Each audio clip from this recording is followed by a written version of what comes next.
Yo, what's going on? Comic Guy Soundwaves and PlayStation back button. When I saw this thing was coming out, I was like, hell yeah, I'm there. So if you don't know what this is, basically it is you get two extra buttons for your PlayStation. You can make them programmable, and you can basically make these two buttons on the back map to whatever button you feel like using them for. So for FPSs, if you didn't want to use L3 for running, you can use one of the triggers on the back. You could use one of the buttons on the back for jumping, and you wouldn't have to actually reach over from your sticks. You can basically keep your hands on your sticks so you don't ever take away from the aiming. So there's multiple profiles, different ways you can set it up, but essentially this adds two extra buttons programmable to square, X, triangle, L3, R3, R1. However it can work, and I guess it could work for a magnitude of different games. My main thought process with it is for first-person shooters. Now, I will say this, I always felt and wished that PlayStation would make their own Elite controller. Now, I know there's the Astro and other things that PlayStation does brand or what have you, but PlayStation never made their own kind of Elite controller. Now, I know there's the Elite Xbox one, but I don't play Xbox that much. I do play the hell out of PlayStation, and I always felt if PlayStation made an Elite controller, I'd definitely be there, but they decided to do this instead, so hell yeah, I'm here. So we're going to quickly just unbox this thing, throw it on top of our controller, and see how it feels, and maybe play around with it for a minute, and just give some general first impressions of it. Kind of really excited for this. You know, the funny thing is I actually had to order this offline because every place is sold out of this thing. It's crazy. All right, there it is. This is the box. This is the package. I'm not going to go into a lot of detail. Basically here it just says programmable button, has an LED screen on the back so you can kind of see what profile and what buttons you're mapping to it. Screen that lets you customize your button assignments, and you can still plug your headphones in the bottom of this. This basically just plugs in where your headphone jacks, but apparently you can still plug your headphone jack down here in the bottom, so you still have that option. That's pretty much really it on the box. Nothing else really to go crazy about. Pretty straightforward, pretty standard. But yeah, I found it crazy. This thing is sold out everywhere. Not at Best Buy, it's not at Target, it's not at Walmart, it's not anywhere. So anyway, go ahead and pick this thing out of the box. All right, important, read first, and then in some other language. Okay, notes for a successful setup. Turn off your controller before attaching to product. Blah blah, we'll figure it out. We got it.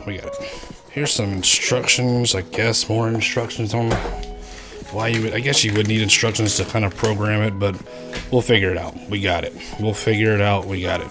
So it's wrapped in this little thing. Take it out, and bam. Ooh, cool. I like the clickiness of it. That's dope. Really eager to see how this feels on the controller. Let's throw it on the controller. Alrighty, so here is my controller. This is my main PS4 controller.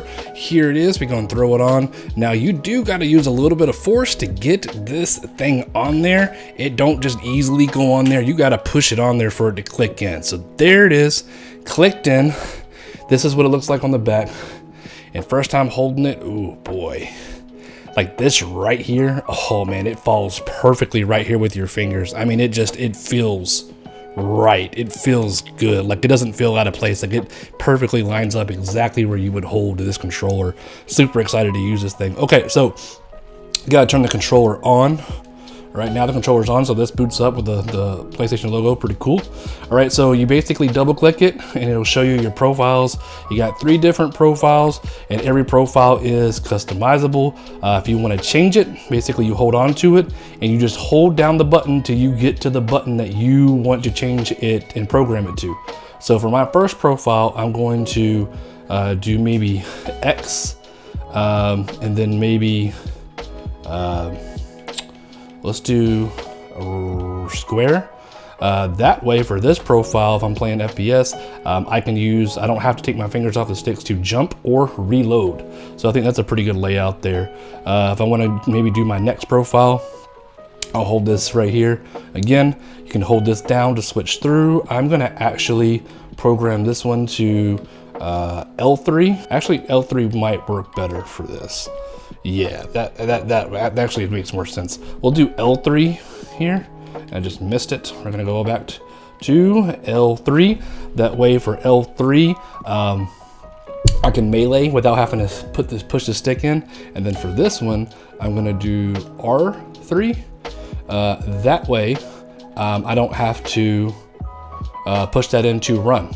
So that's a pretty good setup right there. Third one, I don't know what I'm gonna do with yet, but those are 2 pretty good ones I think to get started with. So now it's time to go and actually play with this thing and see how well it actually works out with this map and stuff. So I'm about to jump right into that. Fucking Call of Duty, I swear to God, there's a fucking gigantic update every fucking day. Now that I'm holding it for a minute, I do kind of feel like I have to spread my hand out a little bit more than I usually do to get to these buttons. I mean, it does line up very good. I don't want to say that it doesn't, but it does kind of spread out your fingers just a tad bit, not much. All right, so I'm using the button for jumping. It feels all right. I mean, it works. It's just something I definitely have to get used to. I just instinctively want to go ahead and press the face button. But I'm gonna try to use this other button for reloading. Oh, that's great. That's so good. That's kind of a little bit more instinctive. The more you play with it, I think it'll work. But actually using it on the controller, using it just first impressions, my fingers are spread out a little bit more to get to the button. But again, it's still very good with placement. I do like the clickiness of it. I can see this being insanely useful. I gotta say, I'm really digging it. So I went to jump and I instinctively still am hitting the face button, so it's just something you gotta get used to. Okay, I just got into my first confrontation on Apex, and I haven't played this in a while, and I just took down 2 people. Being able to jump without taking your fingers off the sticks. Holy shit, that's a big help. The problem is, like right now that I'm feeling this, because the trigger is back here, I instinctively want to hit this to fire with. I know that, I've done it for years with this, but just having it initially makes me want to hit here. Just definitely something you have to play around with. I think they just get more used to. All right, overall, at 30 bucks, I feel like this might be a must buy because everyone's gonna have it, and I think it's gonna give everyone a little bit tactical edge. It definitely is fantastic. As far as placement, like I said, you will spread your hand out a little bit more than what you're used to. Again, something you can get used to very quickly. The buttons on the back is just instinctively, I'm going to use the pad buttons. I just can't help it, but I know in the future after using this, I'm going to get more used to it. I will say my first encounter on Apex, that I haven't played this game in forever, I was just jumping and aiming and shooting, and I took down 2 people like very quickly, surprisingly. Like, I mean, just being able to be in the air with your thumb here and not having to move it here, big game changer. Also, again, I had to like reload, and I reloaded in the middle of jumping in the air again, not having to take my fingers off the stick with the setup that I had. Pretty fucking cool. It's quality too. I mean, it's got the LED screen on it. The buttons feel good. It doesn't get in the way of anything else. And again, it does feel really good in the hand. It does make your controller feel really bulky though. So this is my thoughts on the PlayStation 4 back button. I think that it's pretty great. I think that it's gonna be insanely useful. I play a lot of first person shooters. I think that after I get used to it a little bit more, I'm gonna find this thing insanely useful. It doesn't get in the way of anything else, and I think it's pretty perfect. It pretty much turns your PlayStation 4 controller into an Elite controller, and it's premium quality here. I mean, this is some quality stuff. So I'm out of here. That's all I got. Much obliged for stopping by and checking out the video. I appreciate it, and I'll see you over the next one. Later.